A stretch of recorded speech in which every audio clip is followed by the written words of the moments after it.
Citizen Remote is a global mobility company. In essence, we help with visas, taxes, accommodation, insurance. We also have a social community. We have over 20,000 members. Our big thing is understanding the complexity within visas. So obviously we do a lot of everything, but right now we're really niching down on helping people with visas because that's the first part of the process that people encounter when relocating abroad. Obviously, the next year you're going to have to do taxes, so you can use us for that. You're going to have to get insurance up front, so you can use us for that. But visas is quite complex, and we essentially have immigration teams on the ground in over 35 different countries, and we're growing that number every day.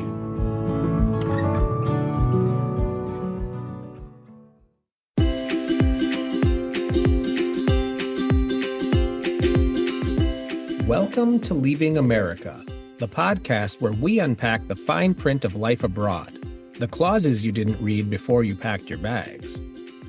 In today's episode, our final episode of this series, we're focusing on the one topic that unites almost every American living overseas, the tax system.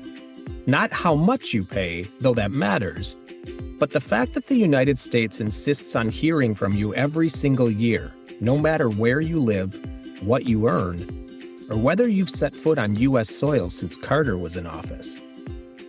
Most countries keep it simple. If you don't live there, they stop taxing you. Canada, France, Australia, even tax-heavy Denmark lets go when you move on. But the U.S., we're special. We tax based on citizenship, not residency. Leave Kansas for Kathmandu, and the IRS will still expect a postcard in the form of Form 1040 every single year. And the IRS doesn't just want to know what you made, they want to know where you bank, what you own, and how much you're worth. Thanks to FATCA, the 2010 law that turned foreign banks into unpaid IRS informants, your accounts abroad are often reported automatically. Some banks comply, others simply refuse to deal with Americans at all. Which means that while your new country might welcome you, your local bank manager might look at your U.S. passport like it's radioactive. This is the reality for Americans abroad.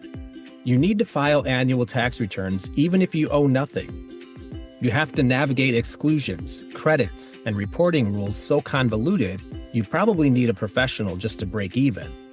And you could face penalties that can wipe out savings if you miss a single form. Forms that don't even exist in most countries' systems. For some, this is just the price of the blue passport. For others, it's a deal breaker. And that's where the other subject for today's episode comes in. Renunciation, the nuclear option, the I'm done button. The only way to guarantee that the IRS stops calling is to hand in the passport entirely. We're going to walk through both worlds today.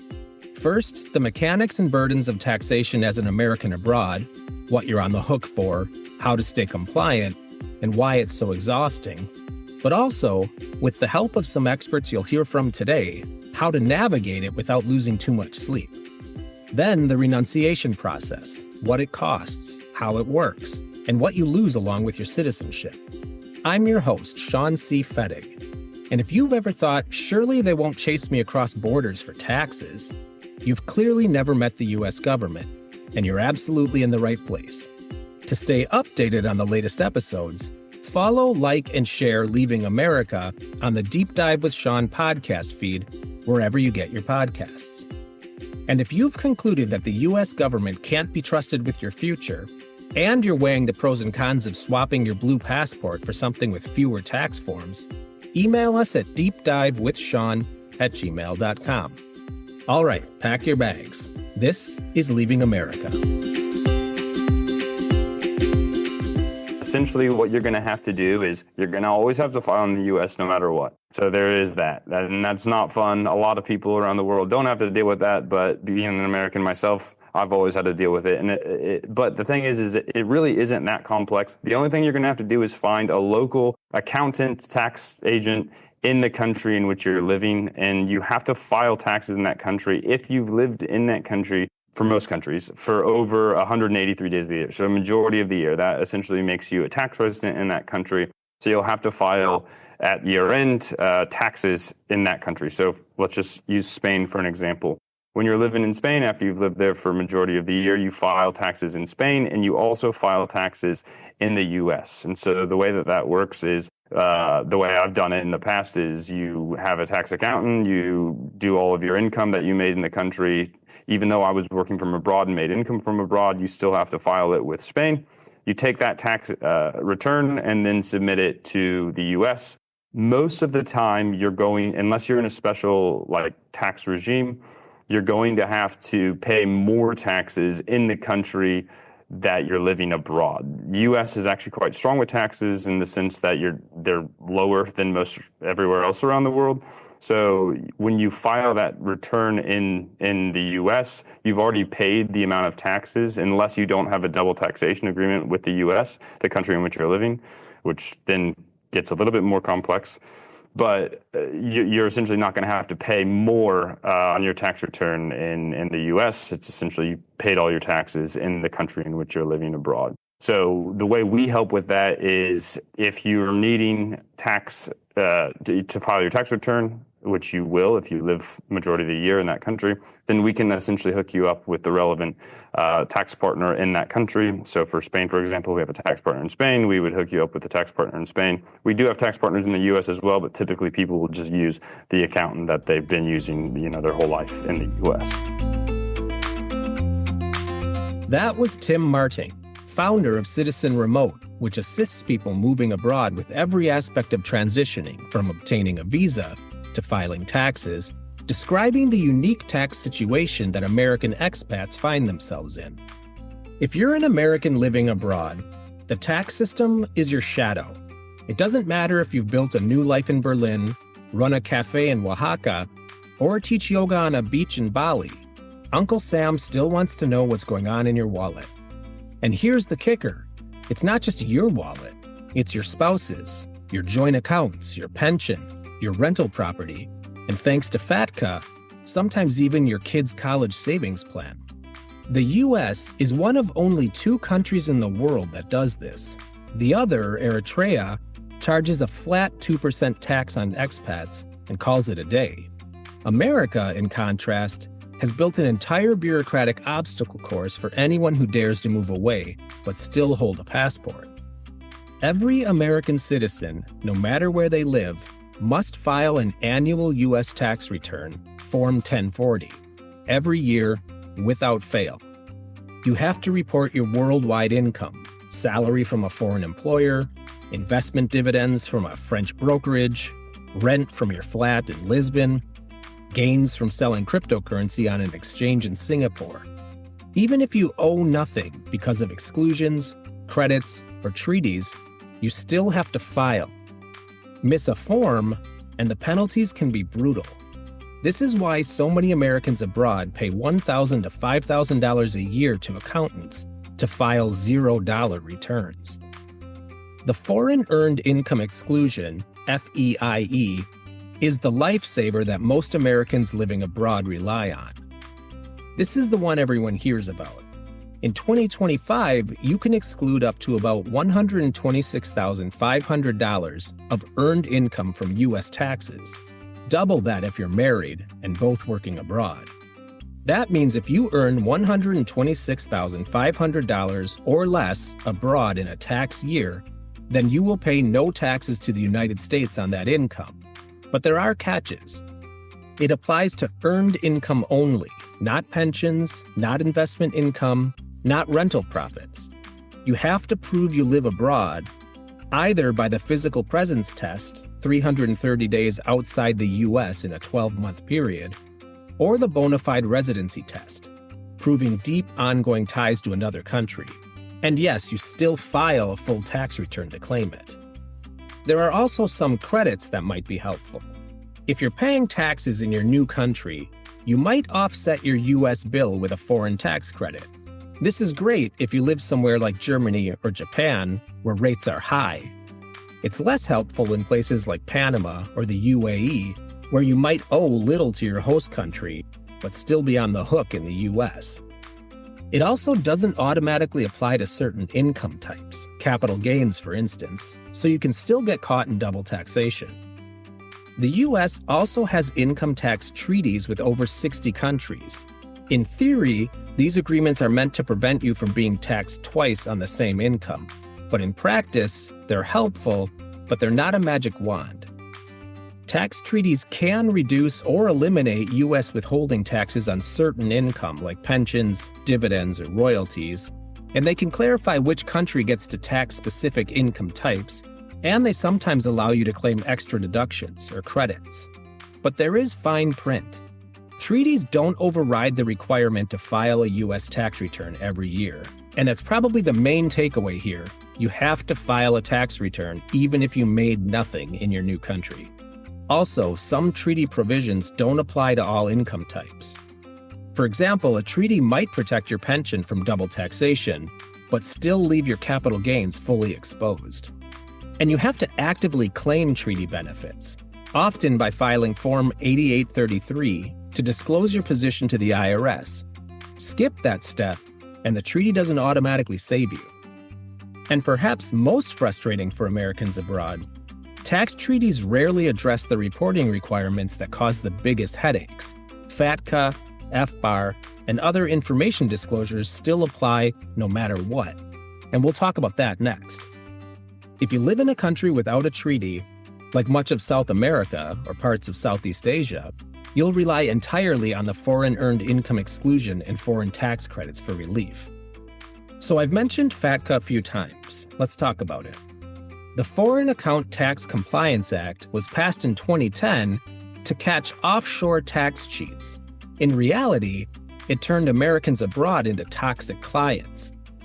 FATCA forces foreign banks to report American accounts directly to the IRS or face steep penalties on U.S. transactions. Many banks comply. Some refuse to open accounts for Americans at all.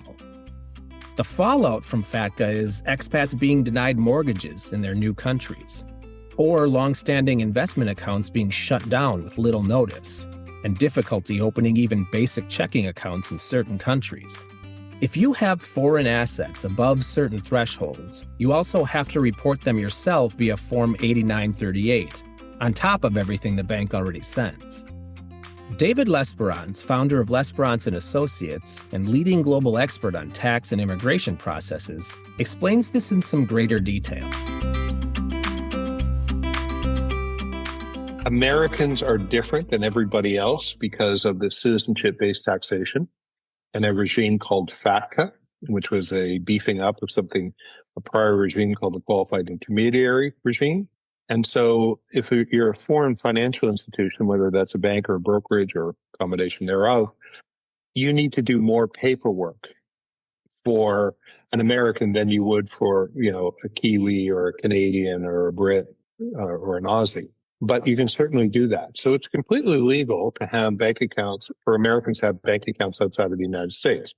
They have reporting requirements, which is that FBAR, the foreign bank account report. That is triggered if there is more than $10,000 that flows through that account within a year. But that's simply a filing.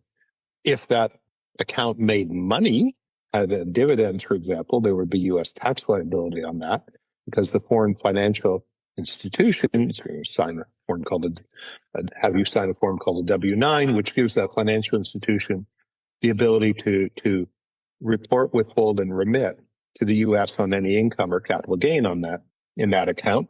And so you'll have U.S. tax liability, but as I mentioned, you may also have tax liability in another jurisdiction. So you will report it.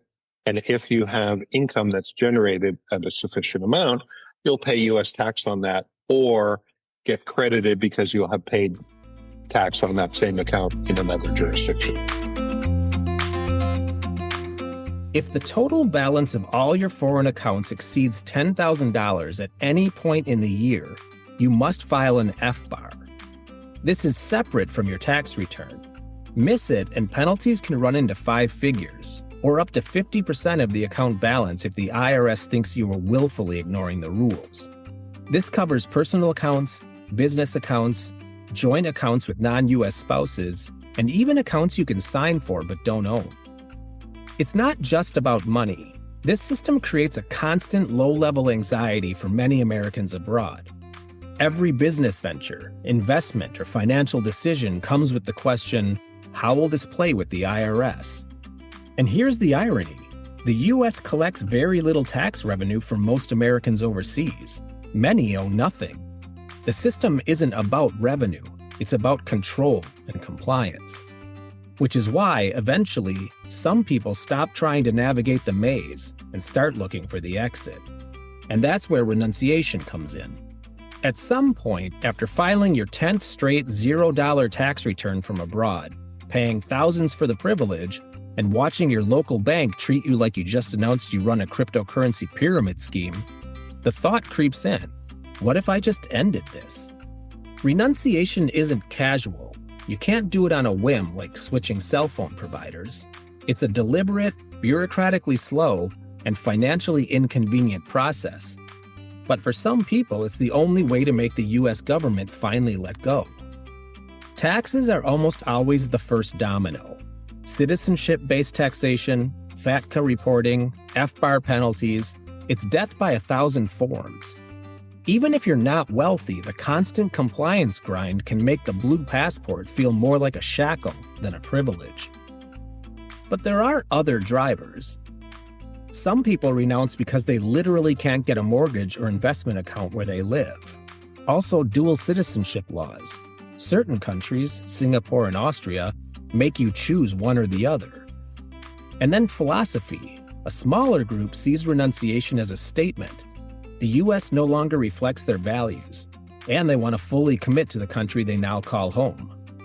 In 2023, over 3,200 Americans officially walked away.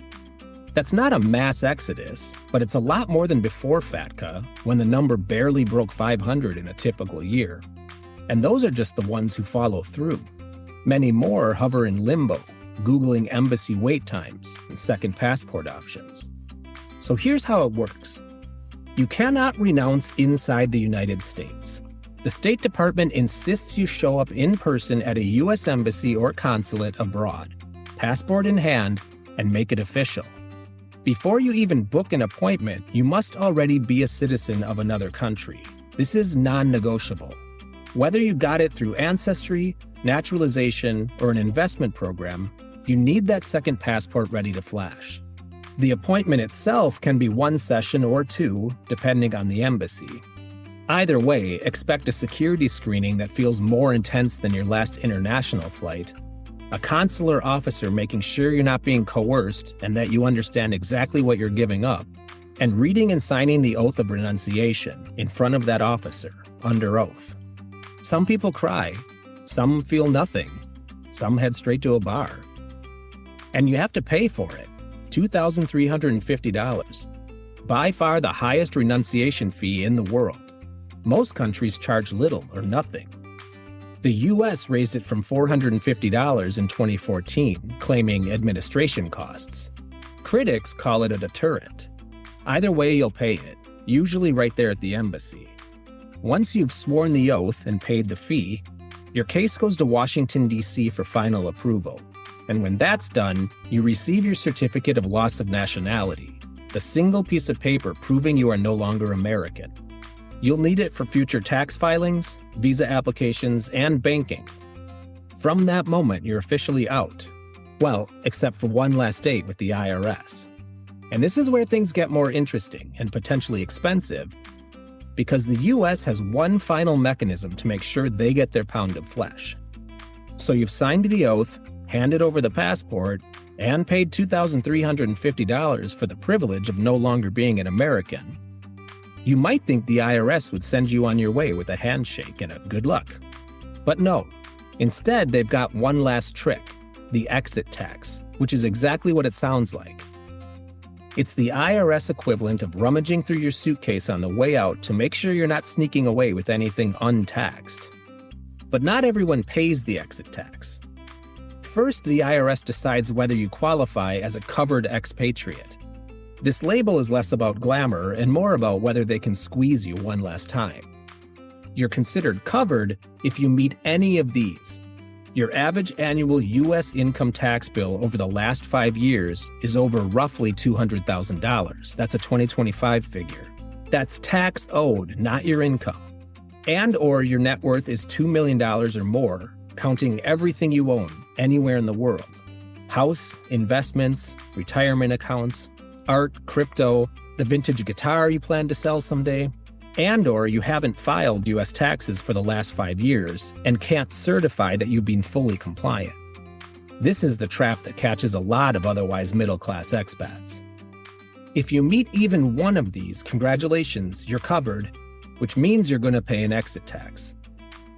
This is Basil Moore-Elzecki, managing partner at Henley & Partners, who specializes in helping people obtain residence and citizenship by investment, explaining how one's personal assets and wealth can impact exit tax and play into a decision to renounce citizenship. Sometimes what Americans do is, if they're entrepreneurs and they have a large liquidity event, they may want to consider analyzing their exit tax and renouncing their U.S. citizenship if it's their goal and if it's financially beneficial for them. So sometimes we'll make an introduction to a lawyer that would do an exit tax analysis to see if it's worth it financially for them to renounce their U.S. citizenship and obtain another one. Now, they can't renounce their citizenship without obtaining another one. So usually it's the citizenship that needs to be obtained, the alternative, before they're able to renounce their U.S. So sometimes there can be situations at a large scale that can benefit applicants, but I would say 9.5 times out of 10, this doesn't happen. Just because the exit tax can be quite strict and rigorous. The exit tax works like this. The IRS imagines you sold every asset you own the day before you renounced. Stocks sold, house sold, business liquidated. Then they tax you on the imaginary gains. You do get a one-time exclusion, about $821,000 in 2025. That's the portion of gains they ignore before calculating the tax bill. After that, the standard capital gains rates apply.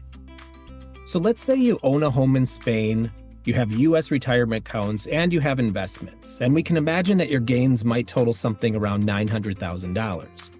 Subtract the $821,000 exclusion, and you owe tax on the remaining $79,000, probably somewhere between $10,000 and $15,000. Sounds simple enough until you factor in certain rules for pensions, trusts, and jointly owned property. This is where the IRS can get creative. And here's a fun add-on. If you're a covered expatriate and you give a U.S. citizen a big gift or inheritance later, they might owe a 40% tax on it. So even after you're gone, your exit can still reach back and complicate your family's finances. Even if you're not rich, the quickest way to land in covered territory and owe an exit tax is failing the 5-year compliance test.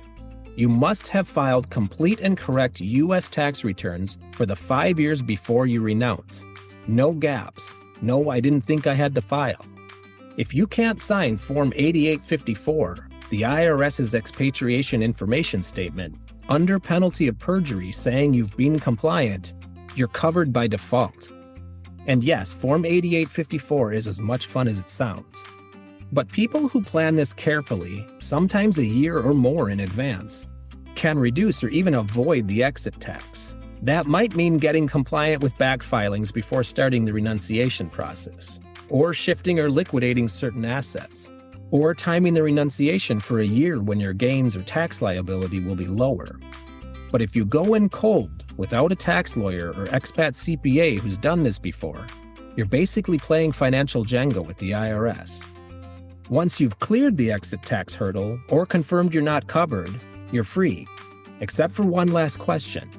What happens to the benefits you've spent a lifetime paying into, like Social Security and Medicare? So let's start with the one most people care about, because let's face it, groceries aren't getting cheaper anywhere. Social Security. Renouncing your citizenship doesn't automatically cut you off from Social Security. If you've worked at least 10 years in the U.S. and paid into the system, you've earned those benefits. You can still get them abroad, with conditions. Where you live matters. If you're in a country with a U.S. tax treaty, like Canada, the UK, Germany, or Australia, you can usually receive full payments. If you're not, the U.S. may withhold about 25% of your benefit. That's not small, especially if your retirement budget is tight. If you split your career between the U.S. and another country, a totalization agreement can combine your work credits so you qualify for benefits in one or both systems. So imagine you worked 8 years in the U.S. and 7 in France. Separately, that's not enough for full retirement benefits in either country. Together, thanks to the agreement, you may qualify in both. It's worth checking whether your future or current home country has one of these agreements. They can also help you avoid paying Social Security taxes twice if you work abroad before renouncing. Even if you are eligible, getting Social Security payments abroad isn't always friction-free. You may have to fill out periodic forms proving you're alive, really, and keep an account in a bank that can accept U.S. government direct deposits. Some countries don't have them. And notify the Social Security Administration of any address changes promptly, or risk suspended payments. Okay, Medicare. Here's where the optimism dies. Medicare doesn't follow you abroad. Even if you qualify through your U.S. work history, it won't pay for hospital stays, doctor visits, or prescriptions outside the country, except for rare emergencies near U.S. borders. If you renounce, you may not be able to keep Medicare coverage at all. And if you skip enrolling when you're first eligible, usually at 65, but later move back to the U.S., you could face steep, permanent penalties. So this forces a choice. Keep paying Part B premiums while living abroad, just in case you return someday, or drop it, save the money, and commit to your new country's healthcare system.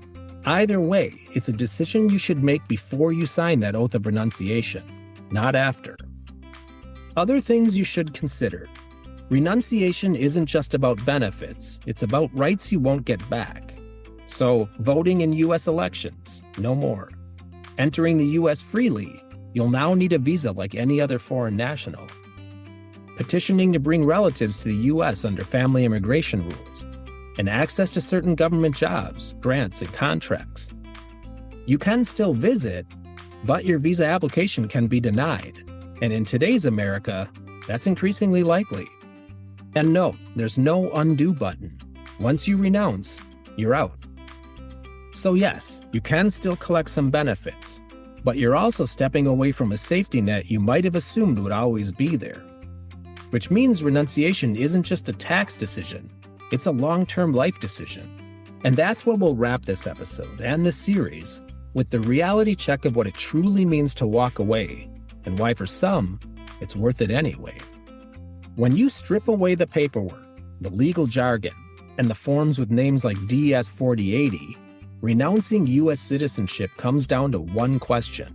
Do you want out badly enough to pay the price? Financially, bureaucratically, and personally?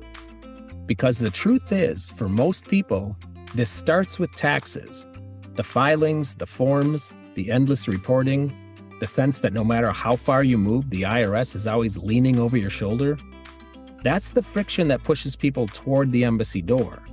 But once you step inside, it's no longer about taxes. It's about finality. Handing in the passport means more than ending your annual date with Form 1040. It's cutting the last legal tie to the country you were born into, or chose once upon a time. It's deciding that your real home, your political life, and your financial life are all somewhere else now. For some, that's freedom. The relief is instant. For others, it's a bittersweet exchange, gaining clarity in one part of life while losing options in another.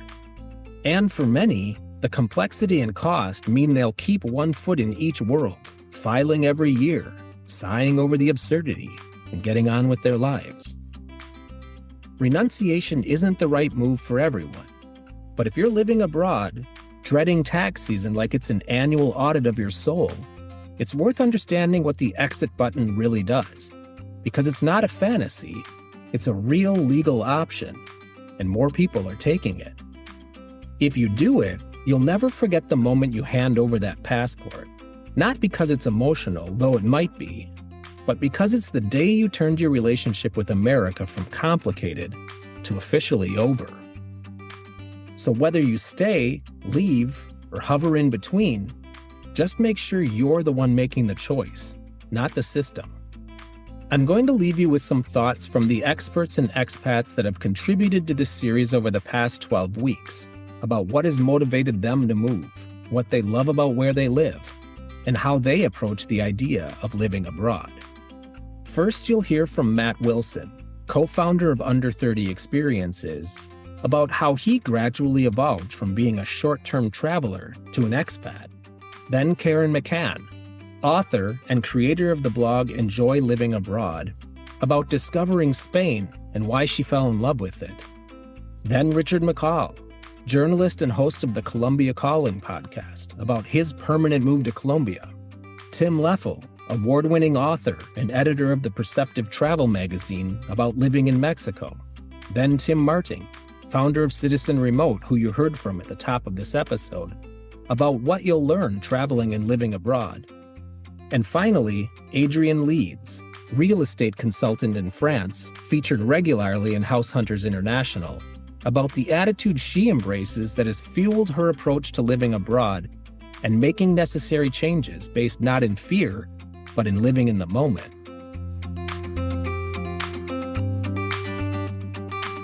When you've never been anywhere, you want to go to all the places. You just say yes to everything. And I can remember my backpacker days where I would show up in a hostel and someone would say, okay, I'm in Costa Rica, right? And I'm going up to Nicaragua. I was like, okay, cool. My passport works there. I'm going to come. So we go to Nicaragua and okay, well, first, you stop off at the Ometepe volcano, right? And then you get to San Juan del Sur, right? And then somebody says, well, I'm going up to Granada. And so, so you go to Granada and then, okay, we might skip through Managua because maybe it's not so safe, but then we're going to Leon and Leon's really amazing. You got to check this place out. And so, but what I ended up doing was burning myself out trying to keep up that pace because, well, if you have a week off or 2 weeks off, sure, you can travel with that and try to check the boxes and see as many places as possible. And as social media started to rise, right, everybody wants to have their stories be really active and get lots of pictures in front of lots of famous tourist destinations. And that's all well and good. But I was traveling with my laptop and I needed stable internet connection, which at that time, Nicaragua was not the best at. And, I needed actual time to sit and work. So then I would adjust my schedule to, all right, I'm going to set up shop during the week, and then I will do the actual traveling, the going from point A to point B on the weekends. And then I'll get to my next location, I'll get settled, and then I'll have that 5 days to go to the local coffee shop and work or have my lunch spot and get to know the wait staff. Or, all right, I have my place where I will go and work out, or I'll have a place where I'll go for a drink in the evening. And so you kind of develop that local routine, and that you can do that just staying in a week in a place. And so I eventually fell in love with kind of long-term travel, if you will. And so I decided, okay, Costa Rica is a really amazing place for me. So first I stayed a month, and then I stayed for 3 months, and then you have to start doing your border runs. And then I was staying 6 months. So I never actually had to call my mom and say, hey, move to Costa Rica, although she knew that I didn't have a residence in New York any longer. But I fell in love with the slow travel pace. And I think it's really interesting that trend is coming back in Gen Z. Well, I just stumbled across it. It really wasn't in my game plan at all. But about, 25 years ago now, some friends of ours had a timeshare in southern Spain and invited us to join them there. And we really didn't have Spain on our radar, my husband and I. We thought, well, okay, sure, we'll pop in and visit them. We were going to Italy to meet up with some other friends. We went to Spain and we just fell in love with it. Spain feeds into our movie concept of Europe. It still has the gorgeous old architecture and these wonderful festivals and a lifestyle that is so different from the American lifestyle. You really know you're in a foreign place. Even now, 25 years later, when things have gotten considerably more modernized and more into the global way of doing things, it has such character that's all its own. So we went back many times for visits and finally decided that since my husband had taken early retirement, we had this really flexible schedule. I'm a writer, so I never know if I'm working or not. I sort of always am and always am not. So we thought we would live in Seville for a year and get it out of our system. That was 25 years ago and we're still there. You know what? Life has been absolutely great since moving here in 2007. Peaks and troughs, as always. But again, that's everywhere. And I would recommend it to anyone who's a little bit more, well, I think you want to be a little bit more adventurous because Colombia, it does have its reputation. It does have its stigma. But if you're coming here to do your own thing, to participate in what I would say is, society, not just to be someone completely isolated from the reality in Colombia, but to actually participate in the community in which you live, the society in which you want to move around in, then you're going to really benefit and I think grow as a person, because Colombia has been so divorced from the idea not only of immigration to Colombia, but also from international tourism. Mexico is just close and easy in terms of air connections. It's really good. And the food's really good, which is not true in some Central American nations, for instance. So all of that was part of it. It's culturally interesting. It has its own distinct culture.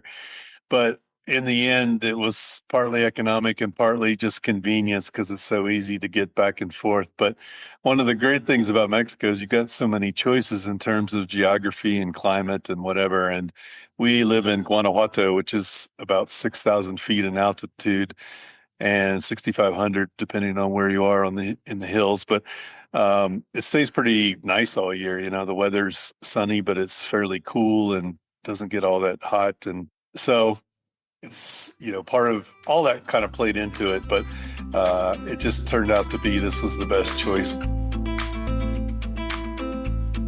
I mean, there was a massive rise. I mean, I know at Citizen Remote, we saw an insane amount of traffic and inquiries, I think the day after the election. So that's a big one for Americans right now.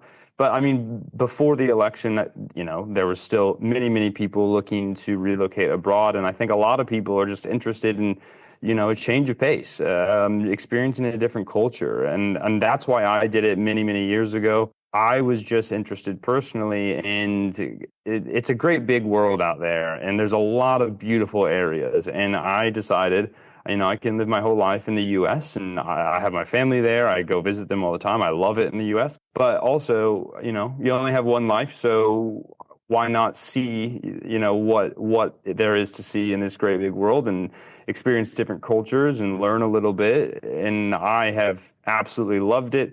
And I always say this is that if you do pursue a life abroad, you're going to find one of two things. You're going to find you absolutely love it and never want to stop, or you're going to find, okay, maybe I appreciate my home country a little more than I thought. Maybe I took a few things for granted back home that I really do like the culture of my home country, and you didn't realize that as much without experiencing that time abroad. And so I think when people are interested in relocating abroad, it usually falls into one of those categories of they're adventurous, they want to check out a new culture, they want to relocate to a warm area that isn't, English speaking or something like that, or maybe they're just fed up with their current, whether it be administration or home life. And so people have a whole different bunch of reasons that they might want to relocate abroad, and we help with all of them. So. Well, I don't live in fear. I'm not a what if this and a what if that person. I believe that fear is an absolutely ridiculous emotion that is based on your thoughts that are illusory. The future never actually comes, right? It's only what you think in your mind will happen, but isn't real.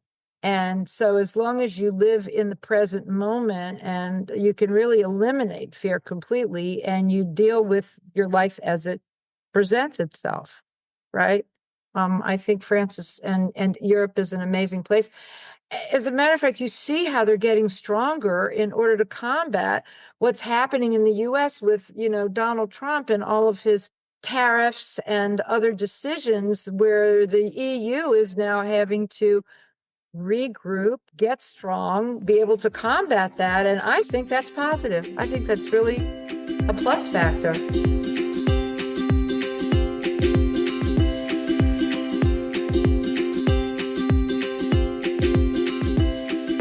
Over the course of this series, we've walked the map together.